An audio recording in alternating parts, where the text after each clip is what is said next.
Riders, welcome back to Sam's Bikes, where you know we only talk e-bikes. And today on e-talk, super excited. We've got Rob Rides. He's an absolute legend. We go deep on e-bikes, filmmaking, YouTube, how he got started, best e-bikes he's ridden, what e-bike he would make if he was asked to make one, and loads more. Right now, we don't have an official sponsor of e-talk, unfortunately, but I'm going to give a shout out to Track MTB. Jorge and Alvaro, they run an amazing tour company in Madrid. Madrid is open. These guys have really suffered over the last 18 months with COVID. If you're thinking about doing a week away or a weekend away, the riding in Spain's amazing. Jorge and Alvaro from Track MTB will definitely look after you. They can ride really well, super nice guys. And you know, if I'm in town, I'll definitely come riding with you. So definitely check that out. And now on to e-talk with Rob Rides. Rob, welcome to Sam's Bikes e-talk.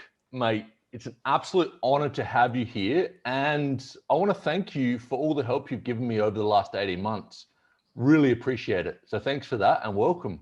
Cheers, dude. Pleasure to be on, and like congratulations on your channel and your growth. And it's cool to see you kind of going out there and living your dream, dude. So yeah, well done. Mate, thank you so much. And yeah, it's I'm a little bit probably less freestyle than you. I've got some notes here. What is that? Are you going to grill me? A little bit.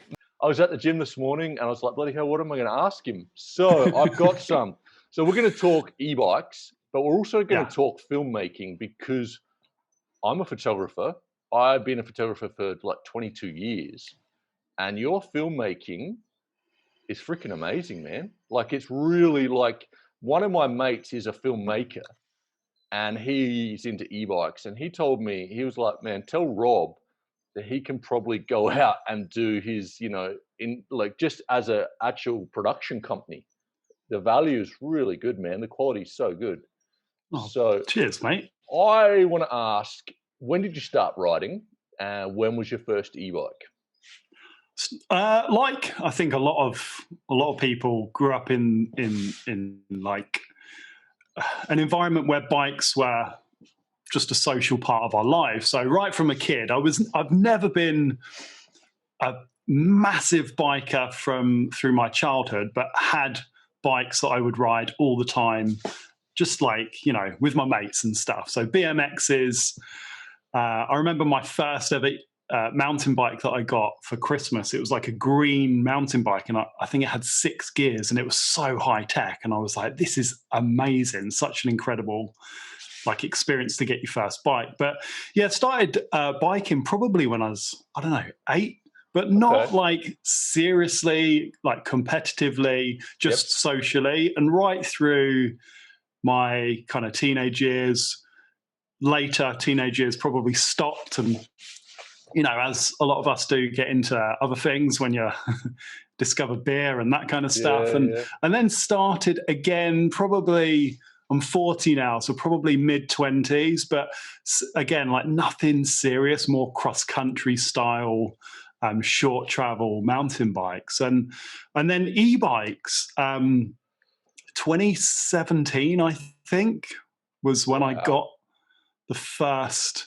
Yeah, it was because I had a Specialized stump jumper, and I really liked that bike. And they'd just brought out this e-bike, and I was like, I'm quite interested in that. It's quite a curious thing, and I had to go on it. And I was like, damn, we need to get one, and thought, I'll get one for Andrea, my missus, and, you know, I rode it way more than she did. And yeah, and then I just fell in love with them. And from that point in 2017, I thought, there's something about this that, yeah, it's kind of small and niche at the moment, and there's not that many into it. But I think that bike at that time was just the kind of turning point for me. And what about, so tell me about, how did the YouTube thing start? Like, are you a YouTube fan? Like, were you always on YouTube, or how did it work? No, not really. I started the website ETB Forum, and really because At that time when I bought that bike, there wasn't a huge amount of information online. There was a few German websites and a few German forums and Italian and French forums. And I was like, this is such a cool product, and I would like to share these experiences with other people. And I started a website called ETB Forums. And I had some experience before that in creating websites with some motorbikes sites, because I'm quite into motorbikes as well. So I kind of copied the platform that I'd created with those and created the ETB Forum site. And I thought, God, how am I going to promote this? And I was like, oh, YouTube. I can use YouTube as like a promotional platform. And I can try and get people from YouTube to come over to my site. So I think it must have been, I can't remember when I started the YouTube channel, maybe it's either 2018 or 2019. Yeah, it must be 2018. I mean, and sounds about right. Yeah, I think it's 2018. Sounds about right. I mean, you've had an absolute massive growth then. If you started, I thought it was a little bit earlier than that, but your channel, I was checking your stats. Last month, you had like 400,000 views or 500,000 views or something. Ridiculous. Is it? Yeah, cool. Man. It is, dude. It's quite a niche, though, isn't it? You know, you see some YouTube channels that have millions and millions of subscribers, and you kind of think, wow, they're growing so quickly. But yeah, I think it's a niche within a niche. So mountain biking, and then it's a small part of mountain biking. But like you say, it's growing all the time. So yeah, it'll be interesting to see where the next year or two goes. And you know, you're a YouTuber as well. It's interesting to see when you launch a video, what works well and what, you know, maybe doesn't work quite so well. So it's constantly learning. And they change their kind of algorithms all the time. So you kind of I know. You're always trying to discover and find out what works. It's so gutting when you work so hard on a video and then it doesn't get any views, and you're like, well, it's a great video, but oh well, next one. You didn't go hard in YouTube. Like, so the first year, were you trying to make a living from it, or it was pretty much you were going, interesting. So what's your background? What were you doing before that? I worked in retail for like ever since I left college. I worked in like telecommunications retail, and then I worked for Apple on the retail and service side for around 7 years. So I was kind of like into technology, and there's a lot of creative people that work at that company. So I was always curious in how people take photos and film, and kind of got inspiration from a lot of what those people did. But yeah, I think the YouTube thing started, and I was like, oh, let's give it a go. And my very first video, I haven't watched it back for a long time, but I'm pretty sure it's my first or second video. I didn't even have a GoPro.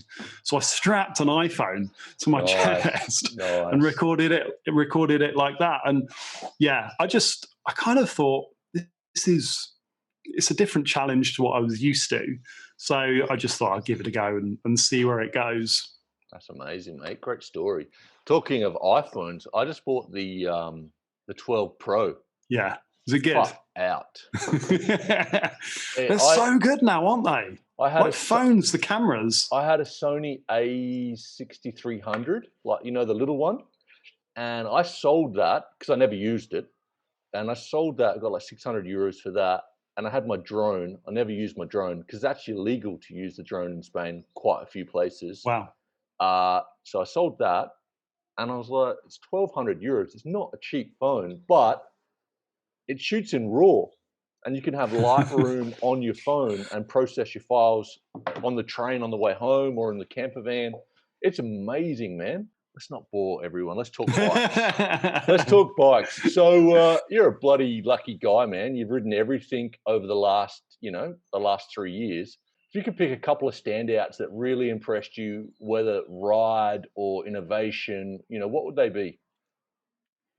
Yeah, it is tough because I think over the past 18, 24 months, everyone is releasing like banging bikes. They're all so good, all the bikes that are coming out. So you probably get a lot of questions from your viewers on YouTube and Instagram, like what bike would you recommend? And it's so difficult because 3 years ago, it was easy because there wasn't a lot to choose from, but standout bikes. I think that,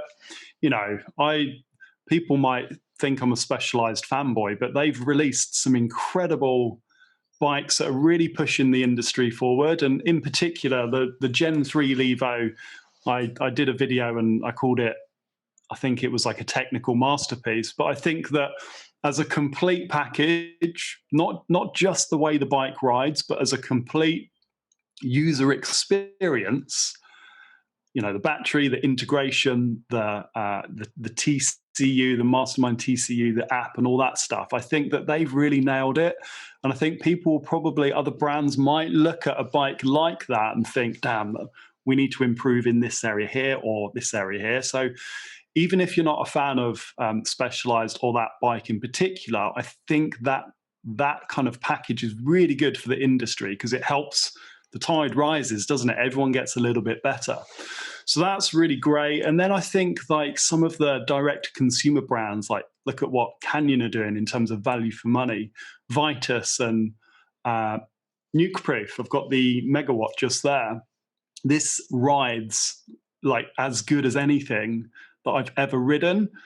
All right, the integration and the kind of packaging isn't quite like some brands, but as a riding bike, it's fantastic. And yeah, there's so, like, you can't get a bad e-bike now, really. You can't get a bad one. Once you've hit a certain level of cash, maybe 4,000, 5,000 euros, it's marginal gains after that, but they're all so good.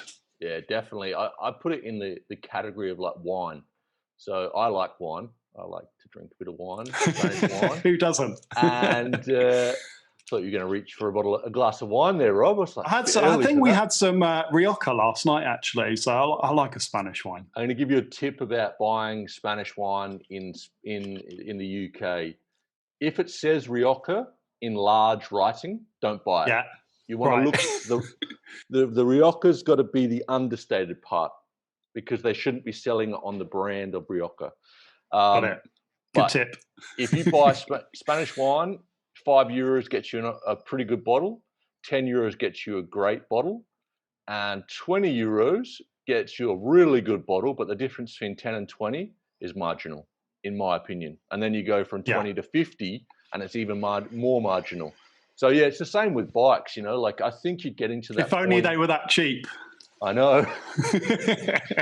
Yeah, I think 5 or 6 grand. I personally, I don't earn a lot of money. I personally couldn't be spending much more than 6 grand on a bike. But I think you can have a lot of fun with 6 grand. I don't think. Yeah. But then when the pros, like now, I'm getting more to understand what I like from a bike. It would be hard to go back. Like those top spec. Like I'm on the Gen 3 as well, and everyone's saying I'm a Specialized fanboy as well. But that bike is just outrageous. It's just far out. It's just what you were saying, like it's just next level as far as integration, geometry change, the mastermind and the application, the whole thing together. It's just they've definitely put it up there. It's definitely a great bike. I'm going to ask you, like having a look at the Mega. For me, when that came out and I watched your video, I'm a fan of your channel, mate. As soon as they come out, I'm like, all right, let's see it. Let's see what's going on. And the Geo for me is exactly how I'd make a bike. Like I think the Mega is the perfect geometry for me. That's what I like. Now, if someone like Specialized or Trek or Canyon came to you and said, Rob, you've ridden everything over the last couple of years. What would you build? How would you build a bike? From motor to battery size to everything. How would you build it, Rob? Oh, mate. Yeah. Good one. That's a really good question. I think it would be a combination of the best parts of the bikes that are out there now, because you kind of only experience what you've ridden, right? Does that make sense? You only kind of know what you know. You don't know what you don't know. But I really like the characteristics of the Bosch motor, right? I love the power delivery in the EMTB mode and the way that it gives you that overrun. It's not for everybody. Some people like the really natural feeling, but personally, I really like the feeling of the power delivery on the Bosch motor. So something with that kind of power, at least a 700 watt hour battery, just for all day riding. Yep. Yeah, Geo, like the megawatt, it's 170, 170. And I might have said it in the video, but I can't see too many downsides to long travel on e-bikes because you've got the motor. It removes all of the downside. Some of the, yeah, exactly. And also like sorry, like I agree 100%. Like you came from a stunt jumper, which is a trail bike, and like I rode a lot of enduro bikes and trail bikes beforehand. And if you are coming from traditional background, you might think that a short travel 29er e-bike is going to be more playful. It's not really. It doesn't transfer over to the e-bike world. It just doesn't. And what about head tube angle? Where are you going on that? 64 degrees or 63.5. Again, like slack head tube angles. I think when you're pedaling uphill, when you've got a motor, it's all doable as long as you've got a punchy, powerful motor with a slack head tube angle. Yeah, 63.5, 64. But I really like the angle set. The headset adjusters that some brands are putting in. I think it makes sense because everyone rides slightly different terrain. So yours is more like gravity oriented compared to what I ride in the Surrey Hills. So I think having those options is quite a simple concept, but it can really help. So yeah, 64, something like that. 64, 63 and a half. And are you a mullet fan? Yeah. I could ride either. I could ride 29 or mullet. I do think that the 29s just roll. Like the roll-in of a 29 is just so good. Like the Trek Rail, I've seen on your Instagram, you've been riding the Trek Rail quite a bit recently, and it just can smash through everything. What a great bike. Far out. Oh, man. It's so good, isn't it? I like the Trek. I've just finished my review. Well, I'm working on it at the moment. Yeah. And I for a 150, 160 trail bike, that thing is super confident, and it's got a short chainstay, which I like. Far out. Like I was riding it yesterday, bloody hard. I actually had a big crash yesterday. Sorry, Iago, I borrowed my friend's bike. Well, I bet you all right? I'm all right. I've got some painkillers on my neck. I hit a rock. It was like a single trail, and it was pretty fast, but it was when you come over, I'll show you, but it's in Thessalia, which is like, it's quite lush green ferns all around the trails. And it was a single trail, so I was just going through, and I hit a rock, and I just got absolutely catapulted off the bike. And, mate. Well, there goes my theory about can roll over anything. No, this was a rock that hit the pedal. Oh, okay, got it. Yeah, so I just couldn't see the rock, and it hit a pedal. And the nice guys at Chain Reactions, I'd emailed them last night, and the pedals bugged, and the crank's broken. And Chain Reactions are sending me out a free pair of pedals. Oh, nice! Because they didn't have a spare axle. They don't sell the replacement axles, so yeah, really nice. Yeah, really good of them. Oh, cool, man. That's good. So I think the mullet is. You can definitely notice the rears tuck in a bit quicker with the mullet, but I don't know if you've tried a 29er in the back of the Gen 3 Levo, because I'm quite curious to put a 29er in and a smaller tyre. I reckon that I could fit with a 2.4 rear a 29er. I'm going to try it and see how it goes. Yeah, give it a go. Give it a go. I was pretty. I was surprised when the Gen 3 came out. I thought that it was. I love it. It's a great bike, but I thought it was a little bit more gravity based than. The Levo is probably one of the most sold bikes in the world. Bikes, and it surprised me how gravity based it was. Like it doesn't. It can be tuned down to trail riding, but the way it comes out of the box, it's kind of a bit of a weapon. Did you find it hard to ride in the beginning? Uh, I did find the suspension a little bit harsh actually, and I swapped the Fox 38 out for the Zeb, Yep. and I put a coil on it, and that changed the suppleness of it quite a lot. Mhm. I didn't find it hard. It's definitely more kind of, I think what Specialized must have seen is loads of people taking off like the Fox 34s and putting on bigger forks, longer travel stuff, more hardcore components. So Yep. maybe they thought that's where the market's going, so they'll adapt the new bike so people don't have to do that. But yeah, it's taken me a little bit of time to get it handling as kind of plush as I wanted it to. And I don't know if I've got like a Fox 38 that's a little bit not quite right on that bike, because the Fox 38 on the megawatt just feels night and day different, and it's only 10 mil difference in travel. But yeah, I'm going to get the stock fork that came on the Levo just checked out, because some people have said that they can be packed with grease, and who knows. Look, just between you and me and everyone that's watching, I've had a fair bit of problems with the Fox stuff lately. Really? I just think that under the pressure of COVID and trying to get stuff out, I think there might have been like a little bit of inconsistencies in what was sent out, and maybe not double checked. That I had air, like the first week on my Levo Gen 3, I had an air pocket in the negative chamber, and it basically felt like, I remember I texted you, I said, how are you finding it? And I was finding it really harsh, like really, like it was riding a hardtail. Did it make like a squishing noise in the shock? Yeah, Yep. That's also what mine did. So I've got to send it away for service. Yeah. Actually, that can be rebuilt at it doesn't, that part, because mine, it doesn't need to go to Fox because it was rebuilt at my local Specialized dealer. Anyway, they rebuilt it, and it was night and day difference. Like it really was like super. It took me a week to get it, like to really ride it hard. But once I got it set up, this is the fastest bike I've ridden. Really? I put personal best times on all the trails.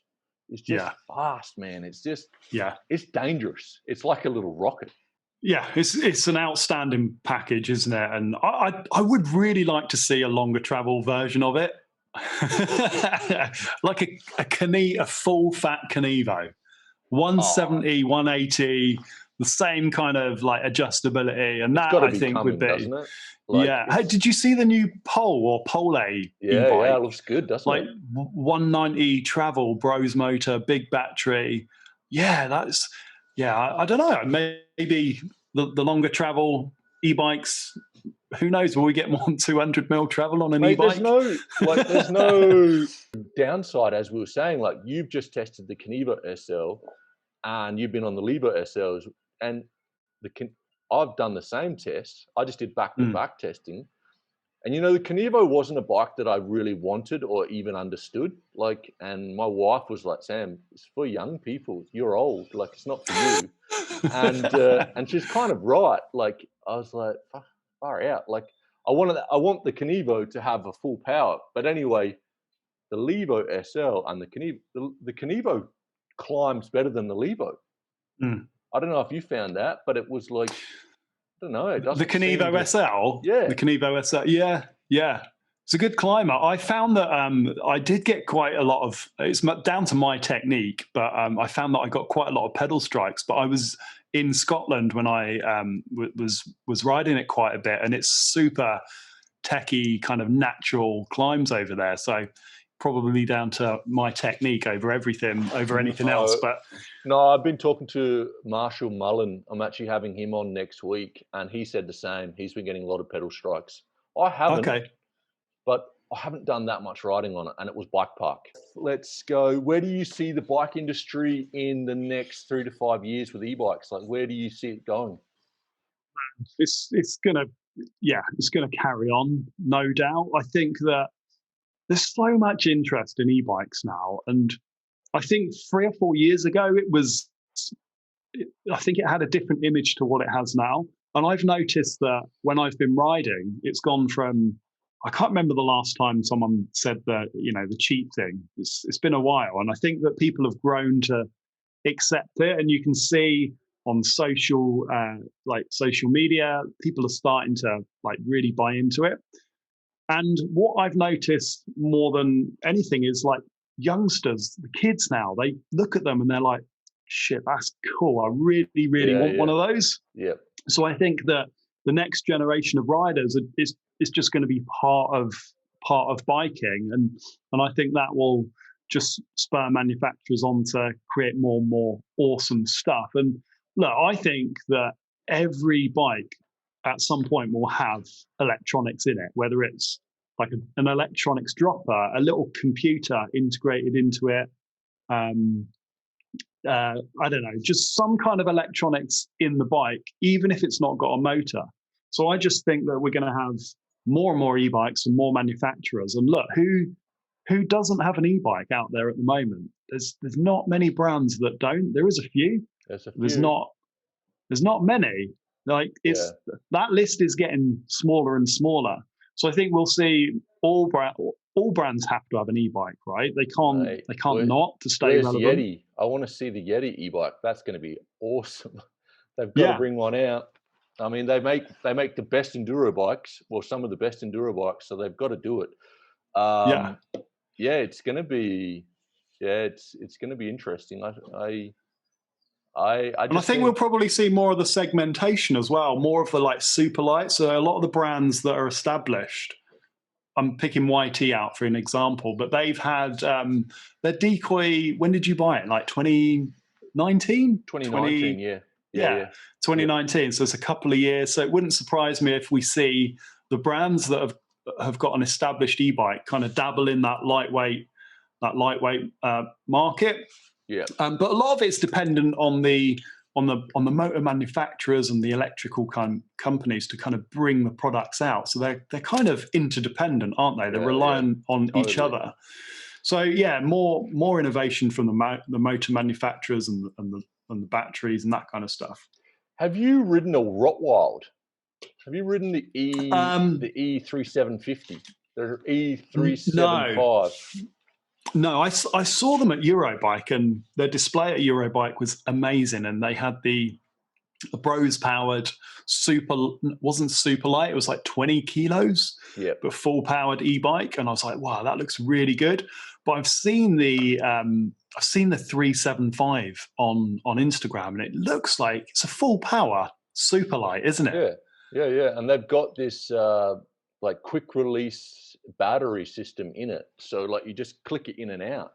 Like with the EP8, far out. With the EP8, it's not a powerhouse. It's probably not my favorite full powered motor, but it's small and light. You can make you can make really light e-bikes with that bike.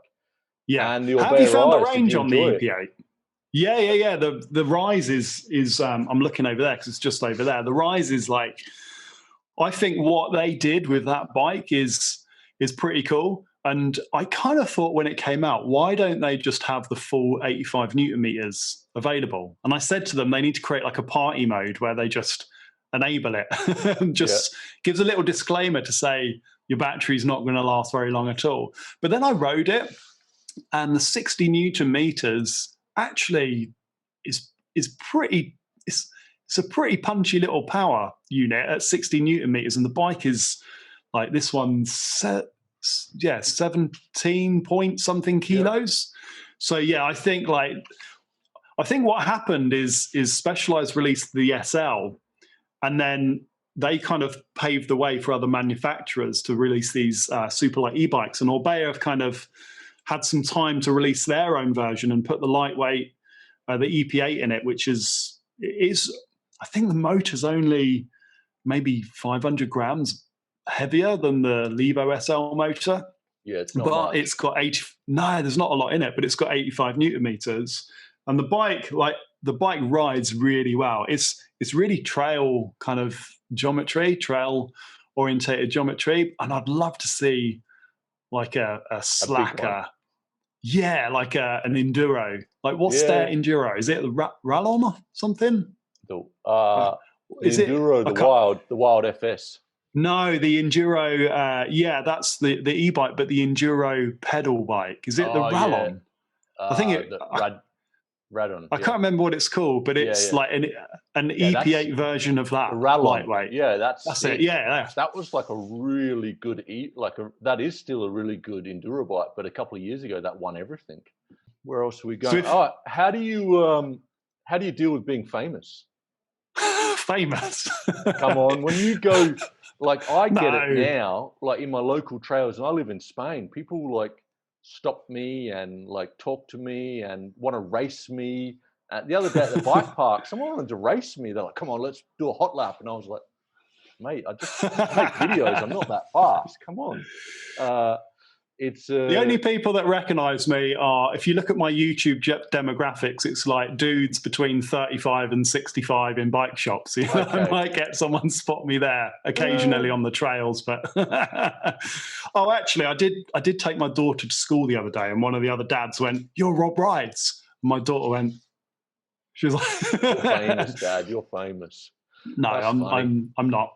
Yeah, a little bit. People ask questions about bikes, which is really cool. So I think if they see me, they'll want to get into chat about e-bikes, which, you know, is always good to kind of geek out, and it's nice to show what I'm riding because people are always interested in opinions. So yeah, it's nice to meet people on the trails. Definitely. And what about tires? You've been testing loads of tires. I just saw you've got some Michelins on. Did you get? I'll show you these bad boys. Hold on one sec. Actually, in the testing that I was doing for the megawatt, I smashed into a tree and I buckled. It's the first time ever. I saw that in the video, man. You were so lucky not to really get because the tree saved you. You were sliding and the tree did banged you back. Because it was quite wet when I was testing, and I was doing some more like off-piste stuff that it didn't have a lot of grip at all, and it's got a high roller too on the back of the megawatt, which is a good tire. It's not the grippiest, and it was quite a steep shoot. You know what it's like with GoPro. Never, when you watch it back, you're like, it doesn't look steep, but it was a steep shoot, and the tire didn't dig in, and the rear end just swung round and smacked the tree, and it almost high-sided me. But afterwards, I was like, damn, that rim is destroyed. So I contacted the guys at Nukeproof, and they actually have this Horizon V2 wheel, and they sent me a tyre to go with it, or a set of tyres. So this is Michelin, and it's massively overkill for what I ride, but this is a DH34. But you know when you can feel the stickiness on it, you can feel it. It's so sticky. Yeah. So for bike park and hard pack, it's probably a good option, but it's a good option for summer if you get summer in the UK. We get about 2 weeks, so I've got that and the DH22. But I try and test as many different brands as possible. But I actually really like the Specialized Butcher and the Eliminator in grid gravity. So I got those as well, but the stiffer sidewalls. Yep. I've got that on the back of the Gen 3 Levo, and they're really good, like super sticky tires. That new Specialized tire was really good. I was surprised because normally their tires are a bit crap. But a lot of people would change them, right? Like as soon as you get a bike with a Butcher, you might have changed it. But yeah, they're so sticky. And I think that they were saying that they... it was in like a new rubber compound and totally new design. So that's really good. And obviously Magic Mary and Big Betty, I put on that Chinese e-bike that I built, and they're great tires. But yeah, I think it's this. You can pick a brand, and most brands now will have a really great suitable set of tires for what you ride in different thicknesses and compounds. So yeah, man, I like the Magic Mary. Big Betty is a great combo as well. And we're back. We're back. Did we hit the 40-minute limit? Did we get cut off? No, I don't think we have that anymore. With 2 people, it's all right. With 3 people, you get cut off. Okay. Hey, dude, when we were just like connecting, I looked at a message that I wrote because somebody asked me a really similar question to you around perfect e-bike, and I I put the nuke-proof megawatt Geo suspension performance and 170 travel, mullet, specialized level of integration with the app, the battery, the customizable Geo, Bosch motor power and punch levels, under 22 kilos, $5,000. Go on, mate. Let's make it. Let's do it. I'll see you in $5,000. No, that's perfect. That's a good question. You know, that a lot of these bikes, especially you tested the Focus Sam, and that's a bike that I quite like, but it came in just under 26 kilos. Do you reckon, like, I mean, and also the Bullet and the Sonic and the Specialized, the very expensive e-bikes are coming in around 21. Do you think there is a big benefit between 21 and 26? Yeah, you can definitely feel it. There's quite a significant difference.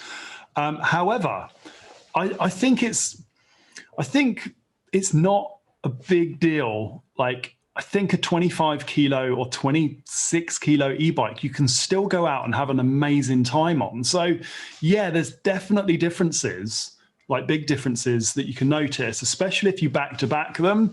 But I don't think anybody should discount an e-bike that weighs 25 kilos, because actually downhill, they're still real good fun. And in some instances, that extra weight can really, really help just kind of steamroll and plow through things. So yeah, there's a difference, but is it huge? Like the Focus Sam was, it was a heavy bike, but it was bloody good fun, man. It's a decent e-bike. So, and this one is 24.3 maybe, and the bigger one is probably even more than that. But yeah, there is a difference, but I don't think it's, and I tell you what I've thought about is that I think it depends on your size and your weight as well.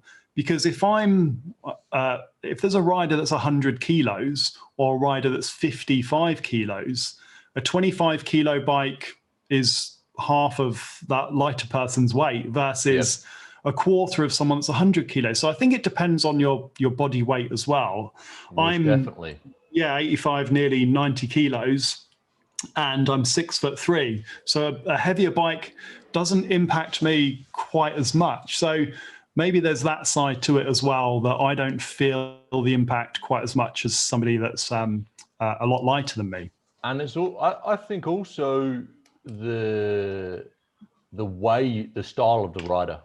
If you're really aggressive and you like to throw the bike around, really push the bike hard, then you're going to benefit from a lighter bike. But if you're someone that wants a fast bike, but you want the bike to do a lot of the work, then 26 kilos is going to be a benefit. You know, it's going to hold to the ground. Yeah. I'd love to say that I could chuck my bike around and whip and all that kind of stuff. I'm trying. But yeah, I mean, dude, you've got a lot better. You've got a lot better in the last 2 years. Cheers, man. You're riding all the time, but your jumping's looking good. I still need to, I'm still sketchy at jumping, but thanks, dude. But look at what Chris Smith can do on some of those, the Kinivo, you know, he's suicide, no hand in 30-foot gaps and stuff. So yeah, e-bikes, a lot of them are heavy. They won't handle quite as well as, or they might not maneuver around quite as well as a super light e-bike. But yeah, what about you? Do you think that you're going downhill, the Kinivo SL, which is like 18, something like that, 19 or whatever, is it faster downhill than a full fat Levo? For me, yeah. Yeah. For me, and I noticed, because I'm a big fan of going back-to-back testing, because you just said it.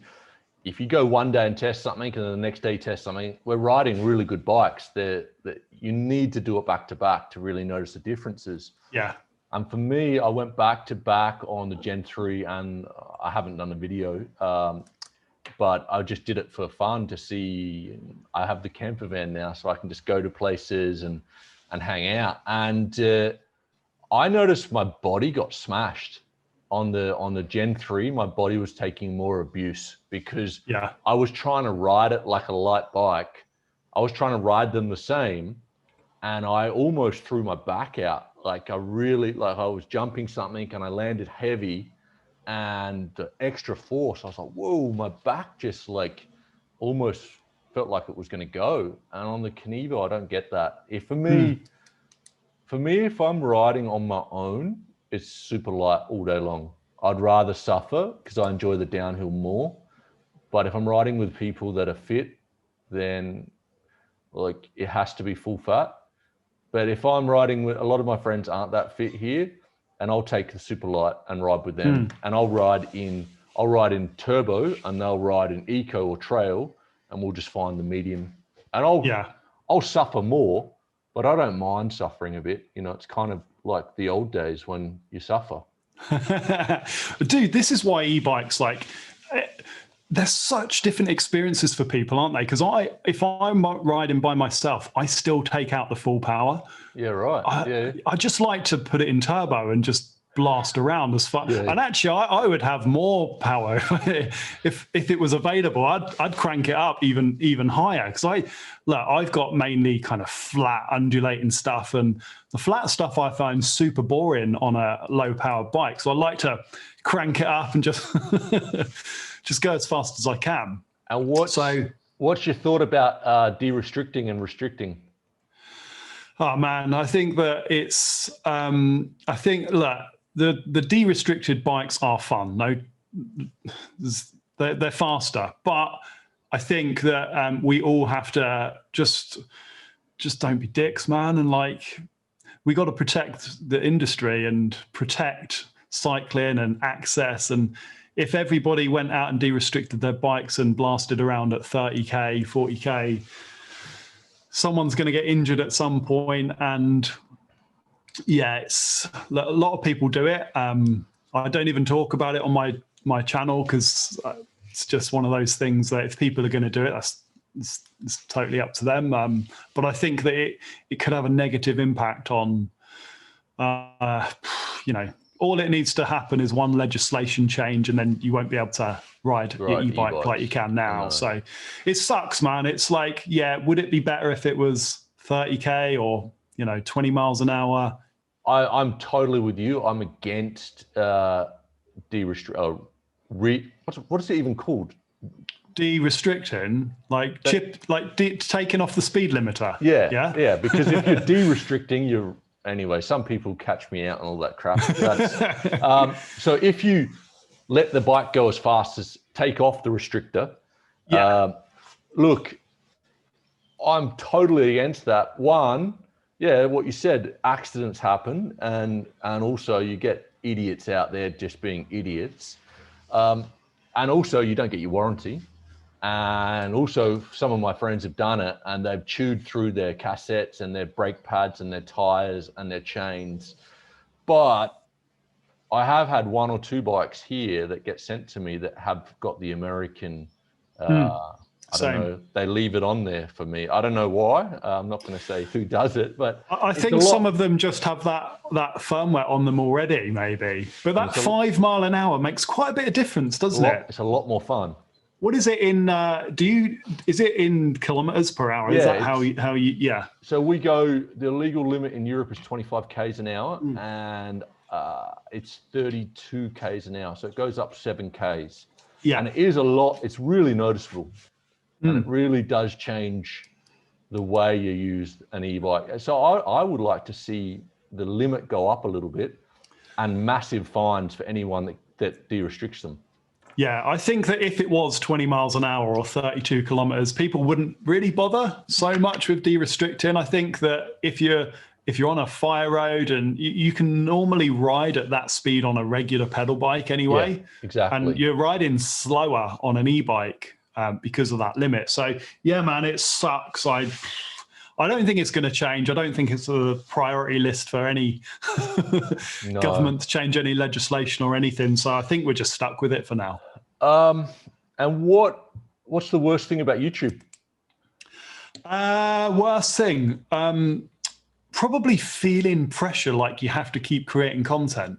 Probably, I would say, for me, and just trashy comments. Haters, yeah. Haters. But after the first few videos that I started to get negative comments, I just you can just disregard them quite quickly. But some people just don't realize that there's a real person that they're sending that message to and don't give a shit. But yeah, it's probably the constant. I used to try and do one video every week religiously, and I pretty much did that for, I don't know, a year maybe. And then I would get annoyed with myself if I missed a week. But then I started to get a little bit more relaxed about it. And actually, if you don't do a video for 2 weeks, nothing happens. You know, the world still continues. People don't say, "Where was your video?" You know, mate, life still goes on. You just picked my mind because I just did 2 years, or I don't know, I think it's 2 years. I didn't miss one Sunday for 2 years. And I was so tired and angry and grumpy all the time for the last 3 months. And I missed last Sunday was my first Sunday I missed. And it felt so strange on Sunday at 6 p.m. I was like, there's no video. What's going to happen? Am I going to get like loads of hate? And one person sent me an email and said, "Are you okay? Like, is everything all right?" Like, just was worried, not "Where's your video?" So yeah, that's interesting. And how do you deal with the stress? I wouldn't say it's like super stressful. I think that there's just always this, you know, if you read Idiot's Guide to YouTubing or like a guide to how to grow your channel, there'll be so many things in there that it says, "Oh, do this and stick to a weekly schedule." And honestly, yeah, all of that stuff is super important, but I don't think it really matters so much if you miss a week, or even, I think I've probably once gone 3 weeks, and it's cool, man. And I think that I've started to just release stuff when I can and when I want, rather than sticking to. I love what you're doing, and I think it's great to get your audience to know when your videos are coming out, like 6 p.m. Sunday. I think that's fantastic. I don't think I could be as strict as that, because I think that, yeah, I like the flexibility now of just being able to do a video when you want. And sometimes I'll do, I think this week I've probably done maybe 2 videos. Yeah. Maybe 3. No, 2 in the last 7 days. But I might not do another one for another 10 days. So that's good. I think, yeah, for me, it's been, I mean, I tried really hard to grow it, and now thankfully it's making a bit of money and I can relax a little bit. And you know, a lot of people think we make shitloads of money, and it's so not true. I make okay money, but also it's, you know, it's a bloody hard job, man. You're working all the time. Yeah. I think like, go on. I work a lot, you know, like it seems to always be work. Like even with this, I know what you're going to need to go and do with this recording now. And I think, you know, you're going to need to go and edit it, and you're going to need to maybe, I don't know, trim the beginning, all of those little bits that people might not necessarily realize. And a video, when we do like a branded video, a promotional video with a brand, they take roughly 100 hours to do a video that's like 15 minutes, which is crazy. It's crazy, but that is, we're talking like getting to the trail, testing the bike, setting it all up first, getting John involved. John does all the cinematography and the editing. All of those man hours together is about 100 hours, which is, it's ridiculous for a very short video, but it is. It's a lot of stuff. It is what it is, and it's cool, and it's a lifestyle thing, and we get to ride bikes and do all that kind of stuff, and I bloody love it, man. I think it's awesome. So yeah, I wouldn't change it, but it is a lot of work. It's a lot of stuff that you need to do to get a video out. Oh, definitely. So we're getting to the end here. What would be some advice you'd give to a younger YouTuber or someone that wants to get involved? Is it still winnable? Do you think you can still make money and make a living from YouTube in 2021? Yeah, I mean, I would say go and do something that you enjoy doing, and do it for that reason rather than going in and try and making money from it. Good advice. Because if you go in with the sole objective of trying to make money, you'll just look for maybe the wrong things. And I don't think that's the best strategy to grow a YouTube channel. I would say find something you love, whether it's photography or cars or tech or gardening or whatever your passion is, and share that passion, and you'll find like-minded people that really love that passion and want to see more of it and kind of come on and help you grow. And then maybe you might get an opportunity from, if you're into gardening, I don't know, compost supplier that says, hey, look, would you like to test this? And that's how I think people should grow it. But yeah, man, there's always going to be space for new creators and people sharing their love for whatever they do. So yeah, give it a go. And don't worry too much about making it look super good, and don't worry too much about all the tech side, because I think that can maybe slow people down sometimes, worrying about making it look too perfect. Yeah, man. Content is king. The content's got to be good. And the sound. Yeah. Sound is more important than video. Yeah. Than image quality. Good advice. And where's the best place you've ridden? Oh. Hang on, let me change the question. Best place. Let me change the question. If you have one day, you can be anywhere in the world riding trails, tell me where you're going to be and what bike you're going to be on. That's an even harder question. I've not ridden in, there's loads of places that I would like to go and ride that I've not yet ridden. So I can only talk to my experiences riding bikes. I loved riding in South Africa. I think that the trails out there, I think some of it was because it was winter in the UK. So we went in January and it was like beautiful out there. There's summertime, and the trails are brilliant and the culture was fantastic. And all the people that we met on the trail were brilliant. And as an experience, I really loved that. So that in Stellenbosch was fantastic. I love Finale Ligure as well, because the way that the resort is, reminds me a bit of a ski resort. Everyone finishes at the bottom, and then there's the whole social aspect to it at the bottom of the Finale Ligure in the town. So there's two there. Bikes, oh man, I don't know. I genuinely don't know. I would pick either the Trek Rail, the Levo. This here, I would probably ride, if I was doing the Mega Avalanche, I would pick this, or anything gravity oriented, I would do that. Yeah. But I've just been to Torridon in Scotland, and it again was I'm sorry, I'm rubbish at answering that coming down to one place. But probably, like you say, the Finale Ligure, it's one of my favorite places as well. Just the fact, you're right, it's not, I don't think the riding's that amazing. The riding's good, but the whole atmosphere, the Italian beer, the pizza, the people, everything, it's just good. I like it. It's a fun place. And I think that's what makes biking, isn't it? It's the whole experience. It's who you ride with. It's all of that stuff wrapped together. It's difficult just to say one single thing. I think and it's the memories that you have of the place as well that all kind of make it what it is. Exactly. Hey, we had a very good quote from Aaron Gwynn the other day. I was listening to his podcast. It was on Vital podcast, and Aaron's like, he said, so. The interview is like, so how often are you training on e-bikes? And he goes, like 50% on e-bikes, 50% on normal bikes.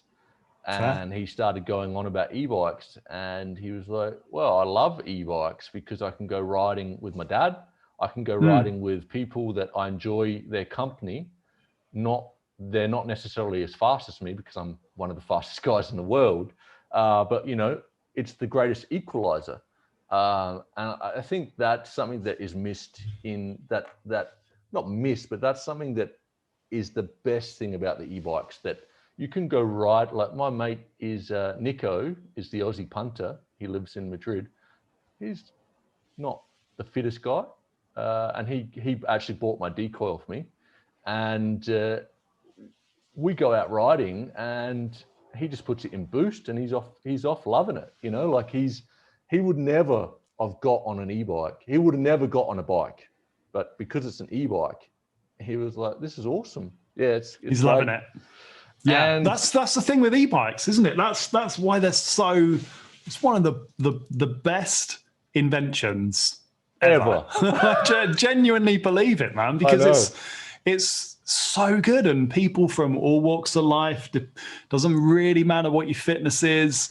They're genuine. I've had so many genuine life-changing stories from people that have.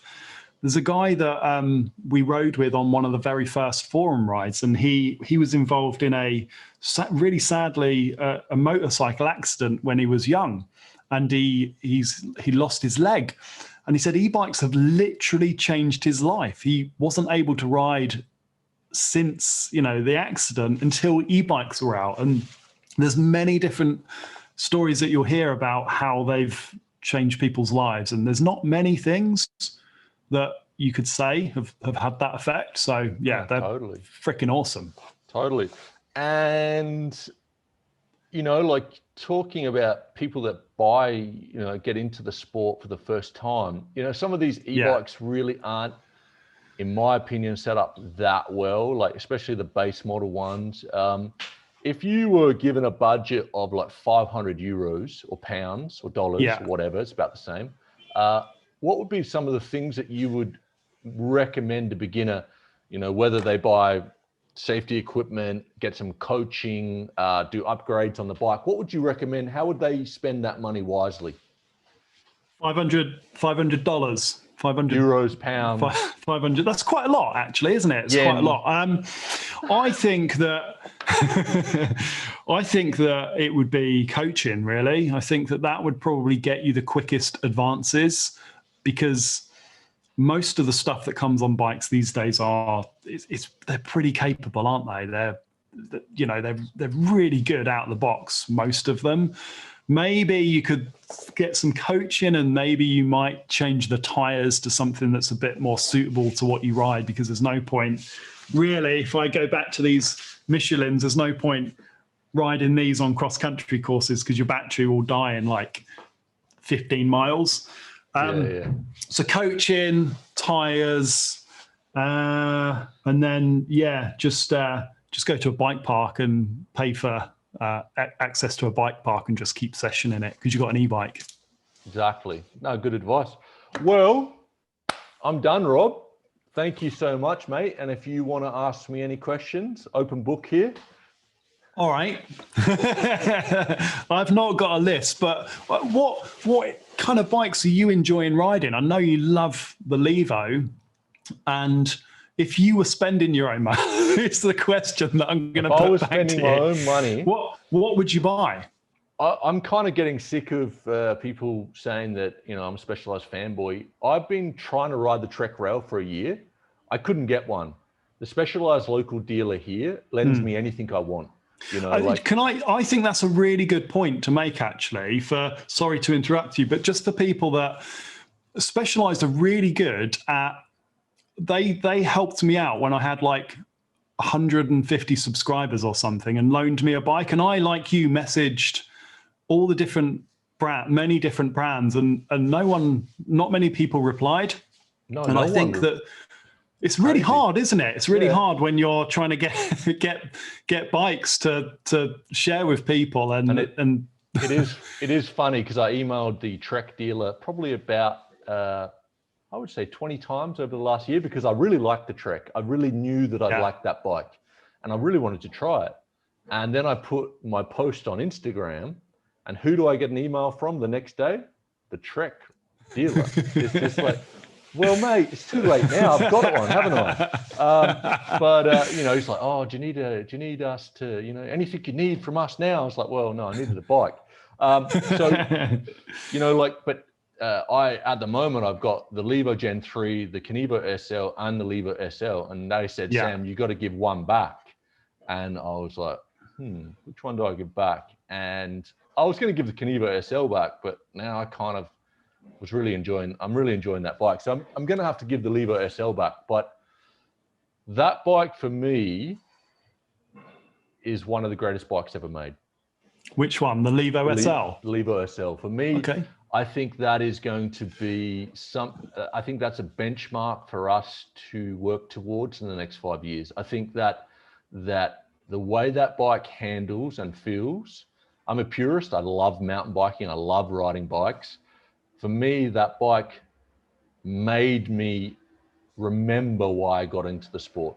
And where the e-bikes, it's kind of a different sport. It's the same, but it's a bit different. I agree. I'm going to say the Levo SL for me is just an absolute standout bike. So would you have that over, if you could have one bike, you would give up your full fat and have just the Levo SL? Yeah, I think I would. Would you? Yeah. Cool. Yeah.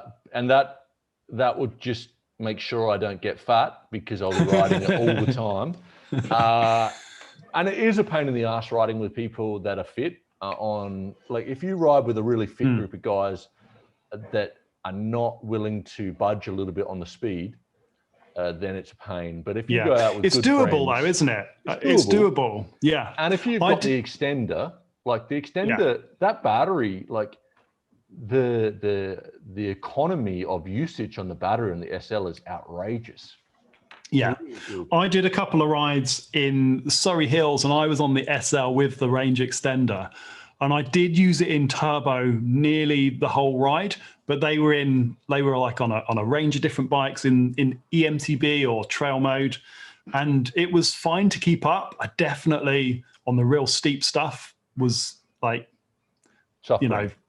Suffering. Yep. But not to the point where I couldn't ride. I wasn't like, suffering that I need to end the ride. It was a workout, but you could still keep up. It kind of brings us back to, back in the day when we didn't have motors. There was fit guys and there weren't fit guys. And, you had to, if you weren't the fit guy, you had to hold on, you were just at the back holding on. And more than welcome to come whenever you want to Spain, mate, to Madrid. We should do it. Come for a trip whenever you want to. We can film something, and I can show you all the food. And I love Spain. Spain's amazing. Yeah, would love to come over, dude. I think that what we'll probably do is get the ferry down, take the van, and get the ferry round to. I can't remember where it is. The port, Santander. Yeah, it'd be Santander. Yeah. And then it's like an overnight one, and then that's what we plan to do. And then the world went crazy, but we still need to do it. The riding up the north is amazing. Do it, man. Do it, man. Let's do it. Thanks so much for having me on, dude. It's been cool to chat to you, and congratulations with you're going to be at 20,000 subscribers soon, I think, aren't you? Pretty soon, yeah.